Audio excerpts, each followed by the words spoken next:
So ayan mga kalingap, HC po ngayon. Doon, si Eds po. Kalingap yan no? Grabe mga kalingap. Nahasa na naman. Nahasa na. Doon sa kanilang sarili. Kaya nga.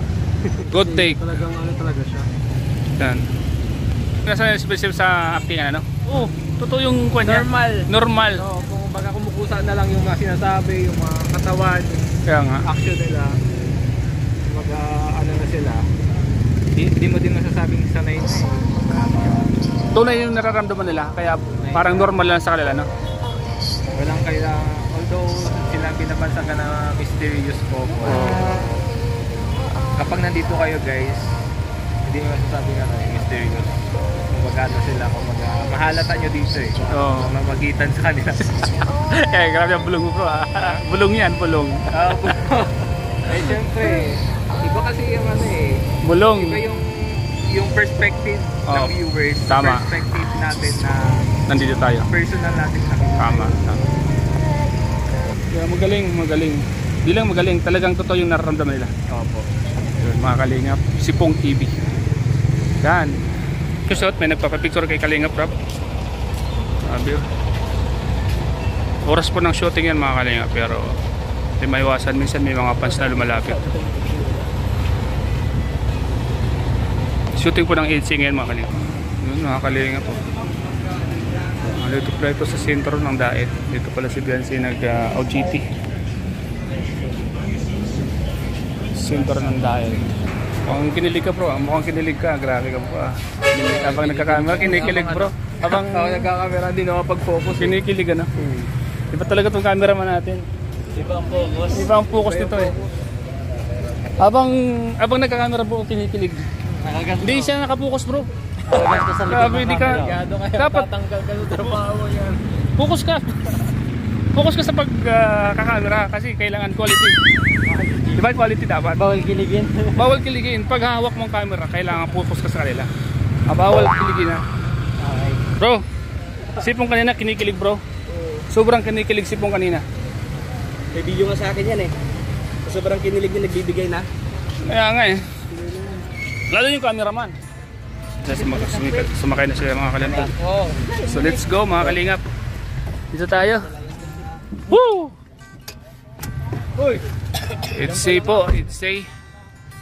Bro, ayusin mga pagkamera mga focus ha, focus. Focus siya, mga kalingap. Kinikilig si Kalingap D. Nanginginig yung camera ni Kalingap D.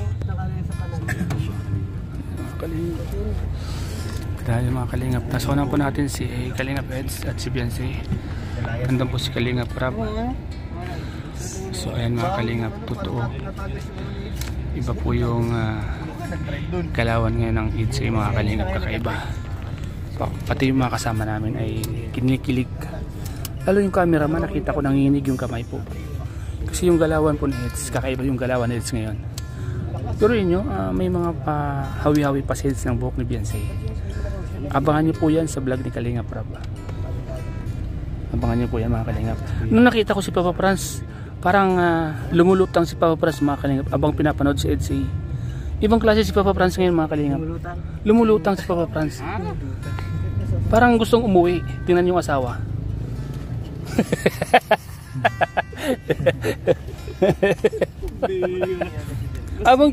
Abang pinapanood ni Papa Franz yung EDC bro, parang gusto niyang umuwi bro. Nababasa ko. May namimiss? Namimiss niya yung asawa niya bro. Grabe. Gusto kong maalis na. Uy, umuwalis na. Nabasa ko yung isip ni Papa Franz. Gusto kong umuwi. Gusto kong tingnan ko si Mrs. Baka umalis. Mamalingki.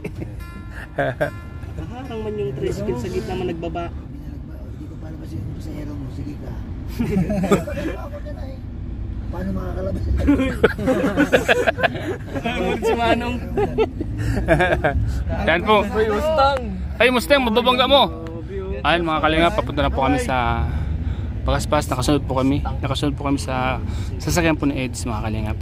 Ang ganyan mga kalingap, si Pong hindi pa rin linulubayan yung sasakyan ni Eds. Kinikilig pa rin. Paldo.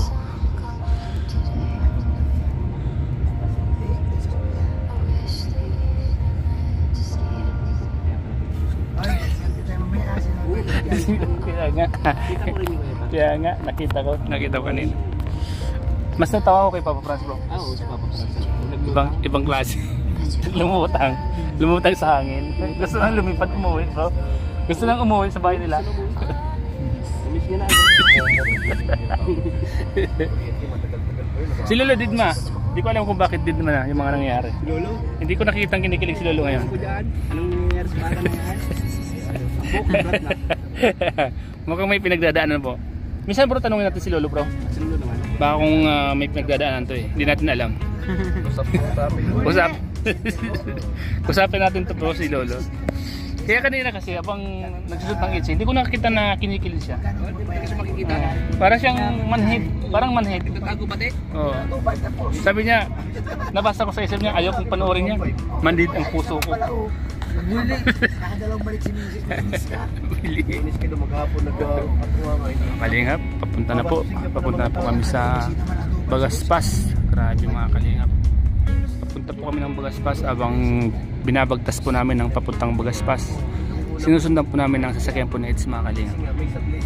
Ayun na po sila mga kalingap. Nung nagkabit na, ginagawa ni bahay, inukay na. Yan mga kalingap, masuk po sa isang kapihan ang Edsay mga kalingap po sila sa unahan. Yan po sila mga kalingap po. Yan po yung sasakyan ni Kalingap Eds. Yan, nandito po tayo mga kalingap. Si Lolo, ano pa rin si Lolo dati ka?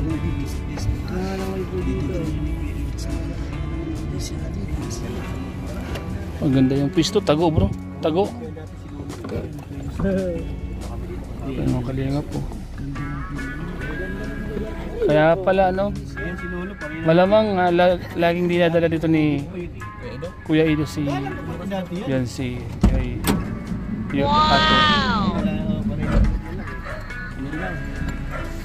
Ato. Ako rin. Maganda dito no. First time dito. Maganda pala dito. May mga table dito. Ano? Kalingap. Malamang po mga kalingap palaging dinadala ni Kalingap si Biansi. Maganda yung pwesto mga kalingap. May mga kubo-kubo siya. Ayan mga kalingap, nandito ngayon sa isang coffee shop. Isang tagong coffee shop mga kalingap. Nandito sila Biansi, Eds, and yun sa kalingap po. Dito po dinala ni Eds si Biansi. Isang tagong restaurant and coffee shop mga kalingap. So, let's go. Tampo natin sa loob mga kalingap. Nandito sila mga kalingap. May mga estudyante po pala dito.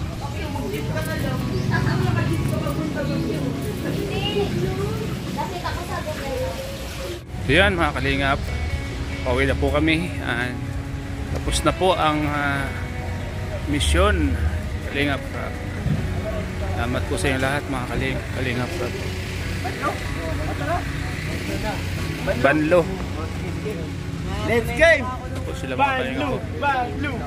Pauwi na rin po sila Eds. Doon. Bali.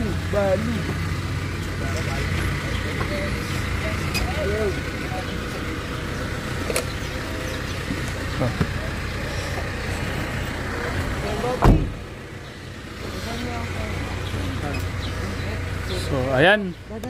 Sige, diyan ka na bro. Doon na ako. Ayan.